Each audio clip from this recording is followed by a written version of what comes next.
अरे भाई वो हिंदू राष्ट्र नहीं बना रहे हैं, ब्राह्मण राष्ट्र बना रहे हैं। ब्राह्मण राष्ट्र, हिंदू के आड़ में ब्राह्मण राष्ट्र। पहले हिंदू समझो, सनातन कोई धर्म नहीं है। सनातन बुद्ध धर्म को ही चुरा करके सनातन कर रहे हैं। सनातन का मतलब ये है कि मानव एक समान। ब्राह्मण धर्म का मतलब है जाति पात। जब तक देश में जात पात रहेगा तब तक देश का विनाश विनाश विनाश होता रहेगा। और मूर्ख जो है, ओबीसी ही कौम जो है सबसे ज़्यादा मूर्ख है। 85% ओबीसी मूर्ख जो है आरएसएस और बीजेपी में है। 85% ये मूर्ख लोग ओबीसी, बीजेपी से, आरएसएस से आज संकल्प कर लें कि हम इनके साथ नहीं रहेंगे, हम अपना हक, अधिकार और मान सम्मान के लिए जिएंगे, तो कल पूरा ओबीसी का भारत में सत्ता आ जाएगा। लेकिन इतने ये मूर्ख हैं कि मंडल जब आया 1990 में, 1990 से आज से लेकर के 32 साल बीत रहा है, ये लोग मंडल को आज तक नहीं हासिल कर पाया। और ब्राह्मणों ने मोदी के थ्रू 72 घंटे में 10% सवर्णों ने 10% आरक्षण ले लिया। तब इससे ज़्यादा मूर्ख कौन होगा इस देश में? तो जो मम्मी पैदा करी है, अपने स्तन का दूध पिलाइए, जिसका दूध पी के उसी माँ को बेसवा रंडी कह रहा है, ऋग्वेद में कह रहा है। तो अब ये इनको कैसे तुम पवित्र मान रहे हो भाई साहब? जब जातिगत जनगणना शुरू किया गया तो 1917 में बाल गंगाधर तिलक जो है वो हिंदू शब्द का यूज किया और ब्राह्मण हिंदू सम्मेलन किया गया। किस सन की बातें हैं ये? 1919 में, 1918 में पहली बार हिंदू शब्द का यूज किया गया ब्राह्मण धर्म जाति व्यवस्था बचाने के लिए। तो मतलब हिंदू शब्द का प्रयोग भारत में 1918 में पहली बार हुआ। नहीं तो यहाँ जातिवाद धर्म था, ब्राह्मण धर्म था। सनातन धर्म तो ये बकवास करते हैं कि हमारी सनातनी धर्म है। और ये सनातनी धर्म, उसी ब्राह्मण धर्म को ये लोग बुद्ध धर्म को सनातनी धर्म में कन्वर्ट किए, सनातनी धर्म को हिंदू ब्राह्मण धर्म में कन्वर्ट किए। हिंदू धर्म में नहीं है। हिंदू धर्म तो जो ही उठा वही खड़ा हो गया। हिंदू धर्म ही नहीं तो संस्थापक कैसे होगा? जैसे कि मुसलमानों का मोहम्मद हजरत ने 610 ईस्वी में स्थापित किया। बुद्ध धर्म को 665 ईस्वी में 56 ईस्वी में स्थापित हुआ। ईसाई धर्म जो है वो हमारे 1800 कुछ सदी में स्थापित हुआ। हिंदू धर्म कब हुआ कि हिंदू चिल्ला रहे हो? ये सिर्फ हिंदू धर्म के नाम पे ब्राह्मण धर्म को बचाने के लिए हिंदू चिल्लाया जा रहा है। कोई संस्थापक भी नहीं है, कोई संस्थापक नहीं है, ना कोई डेट है। बिना माँ बाप का बेटा तैयार हो रहे हैं, बिना माँ बाप का हिंदू बेटा तैयार हो रहा है। नहीं, ग्रंथों में कहीं जिक्र हो? कहीं भी नहीं है, कहीं भी हिंदू शब्द नहीं जिक्र है। सिर्फ ब्राह्मण शूद्र पुराणों में कहीं भी नहीं है भाई। महाकाव्य कभी नहीं है, किसी में नहीं है। ये तो 19 में हुआ। इनकी काव्य साव्य जितने बने हुए हैं ये सब उन 1700 के इसी आसपास में बने हुए हैं। रामचरितमानस को लेकर तो बड़ा विवाद चल रहा है आजकल। रामचरितमानस विवाद का जड़ी है। जितने इनके ग्रंथ हैं ये तो पेरियार ने सिद्ध करके दिया था कि रामचरितमानस, महाभारत, गीता, वाल्मीकि रामायण, इनके जितने ग्रंथ हैं सब ब्राह्मणों के ऊपर आधारित है। ब्राह्मणों का गुलाम रखने के लिए ये सारे काल्पनिक चीज़ बनाया गया है कि भारत के मूल निवासियों को हर एंगल से गुलाम बना के रखे। हिंदू धर्म तो कोई धर्म नहीं है। पहला चीज़, हिंदू धर्म का मतलब ब्राह्मण धर्म। सनातन धर्म का जो शब्द यूज किया जाता है, सनातन का मतलब कि जितना मानो लोग है वो सब बराबर है, उसमें कोई धर्म नहीं होती है, उसमें कोई जात नहीं होती है, उसके अंदर में कोई भेदभाव नहीं होता है, उसमें कोई देवता देवी पत्थर नहीं पूजा जाता है। एक मानवता को मानव माना जाता है। जब सिंध घाटी की सभ्यता की बात जो करते हैं कि सिंध घाटी से जो है वो आया है, ये बकवास है। सिंध घाटी की जब खुदाई हुई थी तो उसमें बुद्ध सभ्यता आया। बुद्ध सभ्यता को ये लोगों ने मानवता कर दिया है कि सनातन कर दिया। सनातन का मतलब बुद्ध ने बार बार कहा है कि मानो सब एक है। मानव में कोई जाति नहीं होती है, मानव के लिए कोई धर्म नहीं होता है, मानव के लिए कोई ऊंच नीच नहीं होता है।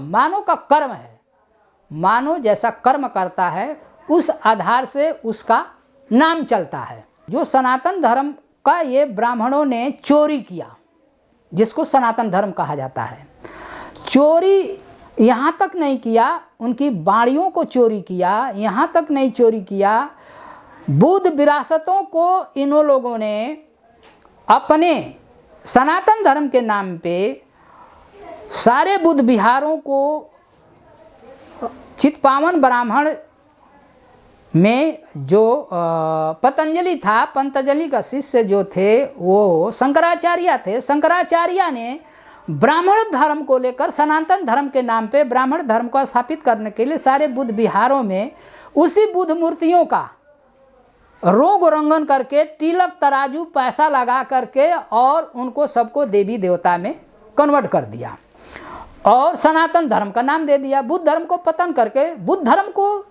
धर्म को ही सनातन धर्म में नाम बदल दिया। देखा कि अब इससे भी नहीं गुजारा हुआ होता तो जब भारत के अंदर में जातिगत बाबा साहब आंदोलन छेड़ दिया था कि भारत के अंदर में बहुत सी ऐसी जातियां पैदा कर दिया है ब्राह्मणवाद व्यवस्था की, जिसके वजह से ये मानव होते भी मानव नहीं हैं।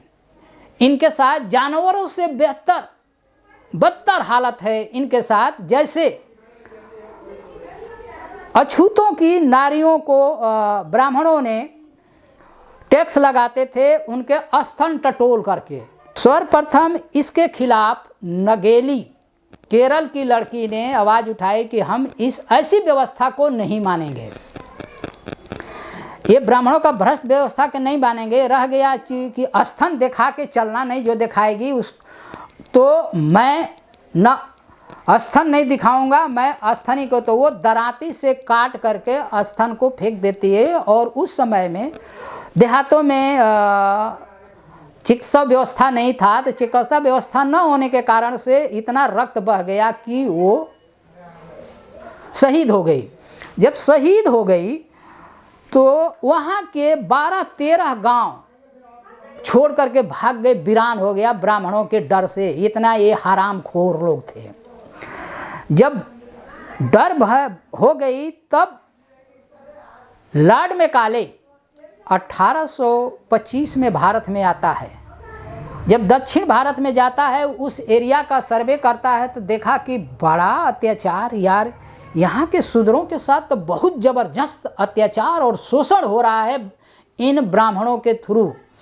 तो अब ब्राह्मणों ने उस समय में सनातन धर्म कर रहे हैं। सनातन धर्म में ऐसा लिखा हुआ, अरे तेरे सनातन धर्म में नहीं है, मनुस्मृति में लिखा है। जो मनु ने मनुस्मृति लिखा। लॉर्ड मैकाले देखा कि ये ब्राह्मण का इतना हब बन गया है कि उस समय में गुरुकुल लगभग दक्षिण भारत में 17,000 और इधर महाराष्ट्र गुजरात में लाखों गुरुकुल थे। ये लाखों गुरुकुल को सवर्ण जाति ने चलाता था गुरुकुल को। जैसे बनारस में उस समय में 1200 गुरुकुल थे, आज भी बनारस में लगभग 100-150 से करीब गुरुकुल चल रहे हैं। उसी तरह दक्षिण भारत में अभी आज भी करीब 1500-1600 से गुरुकुल चल रहे हैं।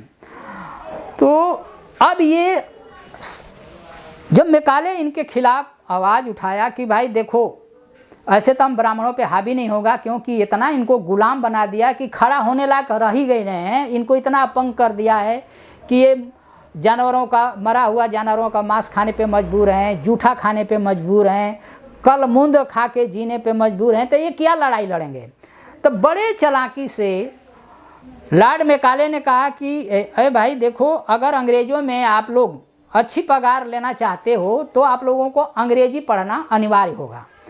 तो ब्राह्मण बड़े छली कपटी अत्याचारी होते थे। सोचे कि बहुत अच्छी बात है यार, अंग्रेजी पढ़ने से अगर अच्छी हम लोग को अंग्रेजों में व्यवस्था मिलेगी तो इससे बढ़ के क्या है। तो इन लोगों ने एग्री कर दिया। तो सर्वप्रथम लॉर्ड मैकाले ने दक्षिण भारत में 1500 गुरुकुलों को स्कूल में कन्वर्ट किया। कहा भाई मेरे पास तो इतना पैसा नहीं है कि हम स्कूल खोलेंगे, तो आपके गुरुकुल में ही पढ़ाई होगी। तो जब गुरुकुल में पढ़ाई शुरू कर दिया तो कहा कि भाई अब सबको पढ़ने का अधिकार मिलेगा। तो लॉर्ड मैकाले को हम बहुत बहुत धन्यवाद देता हूं कि लॉर्ड मैकाले ने जब पढ़ने का अधिकार दिया हमको 1835 में, तब जा कर के हमारे जतबे फूले, पेरियार और बड़े बड़े जितने हमारे ओबीसी में, SC ST में विद्वान हुए वो पढ़े, डॉक्टर अंबेडकर पढ़े, जितने भी यहाँ पे गवर्नर आए और इस शिक्षा पे उन लोगों ने पैसा खर्च कर किया। ये अंग्रेजों की व्यवस्था की दी हुई है। अंग्रेजों के पीरियड में यूनिवर्सिटी बनाई गई थी, यूनिवर्सिटी कॉलेज सब अंग्रेजों ने बनाया था और सबको शिक्षा का बराबर का अधिकार दिया। लेकिन सनातन धर्म को नाम पे हिंदू धर्म को बचाने के लिए, सनातन ब्राह्मण धर्म को बचाने के लिए सनातन धर्म का उपयोग किया। लेकिन हिंदू महासभा का भी गठन हुआ था। हिंदू महासभा का गठन तो ब्राह्मणों ने किया था भाई। ये श्यामा प्रसाद मुखर्जी बड़े चालाकी के साथ, क्योंकि वो विद्वान पढ़े लिखे थे, मदन मोहन मालवीय, लाला लाजपत राय और जवाहरलाल नेहरू, ये सब बड़े चालाक थे ना। ये बड़े चालाकी से लोग हिंदू महासभा का पता है सर्वप्रथम विरोध कौन किया था? सुभाष चंद्र बोस। सुभाष चंद्र बोस कहे थे कि भाई हम लड़ाई तो लड़ रहे हैं आज़ादी के लिए, लेकिन अगर राजनीति में साधु संत साध्वी अगर जाता है तो ये देश का विनाश के अलावा कुछ नहीं होगा, ये आज़ादी का कोई महत्व नहीं रह जाएगा। तो ये सारी चीज़ों को पढ़ना होगा, समझना होगा। कोई सनातन धर्म नहीं है, बौद्ध धर्म को ही इन लोगों ने हर तरह से यूज करके अपने फायदे के लिए किया हुआ है और बुद्ध धर्म को पतन कर दिया। पूरा विश्व बौद्ध धर्म को मानता है और इनके मनुस्मृति से पहले पूरे भारत के अंदर में पाली भाषा था। संस्कृति चिल्लाते हैं, कौन ब्राह्मण ऐसा विद्वान था जो कि संस्कृति लिखा? चंगेज खान के शासनकाल में मोहम्मद अलबर्नी आया था श्रीलंका में। जब आया तो श्रीलंका में देखा, कहा कि अरे बाप रे बाप, इतना करुणाशील ये देश है, वाकई में बौद्धों का देश है। तो उन्होंने संस्कार पर संस्कृति लिखा। संस्कार यानी ये देश बहुत संस्कारी है, संस्कारी के नाम पे उसने संस्कृति लिखा। 1917 में मद्रास हाई कोर्ट का जजमेंट आया है। पटेलों ने अपने को राजपूत में घोषित किया था कि हमें राजपूत में अधिकार है, क्योंकि 17 नवंबर 1948 में जो उमेद सिंह ने राजपूतों में इन लोगों को घोषित किया, तो उन्होंने जजमेंट दिया कि भाई तुम लोग कभी राजपूत नहीं हो, तुम लोग शूद्र हो। भारत की 110 करोड़ जनसंख्या जो है शूद्र है। सिर्फ हिंदू या सवर्ण ही, ब्राह्मण क्षत्रिय वैसे ही आते हैं, बाकी कोई कौम हिंदू में नहीं आता। मद्रास हाई कोर्ट का जजमेंट को क्यों नहीं पढ़ते? सुप्रीम कोर्ट में जो सच्ची रामायण पे फैसला दिया है 1917 में, उसको जजमेंट को क्यों नहीं पढ़ते हैं? ये पेरियार की जजमेंट है, तारीख डेट भी है उसमें, उसको आप देख करके क्यों नहीं पढ़ते हैं लोग? तो ये चीज़ ही जब तक समझेंगे हम, सबसे ये देश का अगर कोई दुश्मन है तो भैया ओबीसी कौम है। ओबीसी कौम नहीं समझेगी तब तक कुछ होने वाला नहीं है, समझ आए ना?